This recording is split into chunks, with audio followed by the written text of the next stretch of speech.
Hi, my name is Alexander Ash. I go by Sergeant Incel on the forum incels.co, which is the largest incel forum on the web currently. I am the creator of the forum, and incels are involuntary celibates. They are people who are unable to find a romantic or sexual partner despite desiring one.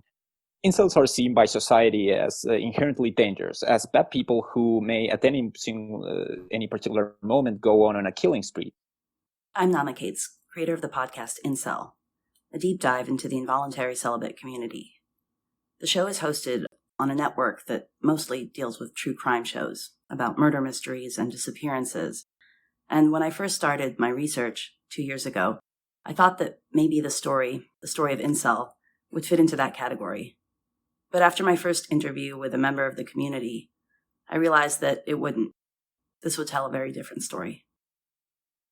When we think about incels, when we think about any group that we're scared of, that we think might commit acts of violence, that we think are ideologically or societally risky, we're still talking about groups.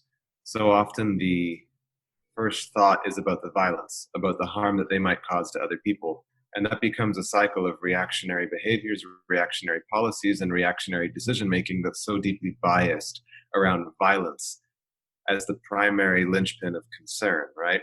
The thing that we're worried about is incel violence. We're not worried about incels. As we shift to focus more on domestic extremism, the incel community has become subject to enhanced inquiry. But we recently ran surveys inside incels.co to test whether two developments, conditions under COVID-19 quarantine and a recent terrorism designation by the Canadian government, exacerbated incel resentment. The results indicated that while 30% of incels experienced increased resentment as a result of quarantine, 15% decreased their resentment.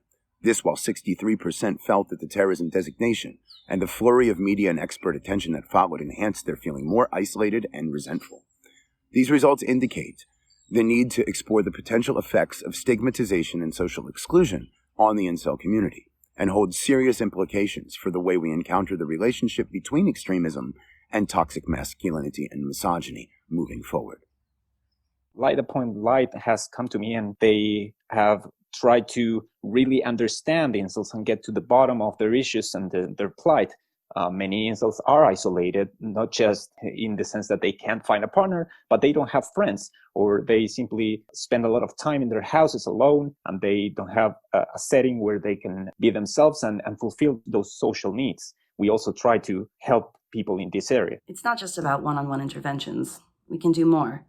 The podcast is an example of the way that giving incels a platform, a chance to tell their own story in their own words, could actually impact their whole community by making them realize that the outsiders, the normies, the listeners, would actually be open to engaging in an empathetic dialogue with them. With incels, we have a unique moment, I think, to learn from the mistakes of past policy decisions and past psychological analyses that were focused on proving why these people are violent and unlike us, and instead taking a different approach and thinking, what are the 99,000 ways in which these people are exactly like you or I?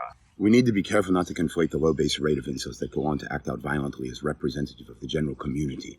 As a former jihadist propagandist, I can safely say that the shift from focus on jihadism to the far right, which includes incels, risks replicating counterproductive measures taken at the onset of countering violent extremism, or CVE, research and practice. Such measures will likely reinforce in- and out-group biases and set forth a process of reciprocal dehumanization, society holding animosity for incels and thereby enhancing incel resentment of society, thus increasing rather than decreasing the number of incels that feel violence might be the only recourse to address underlying grievances.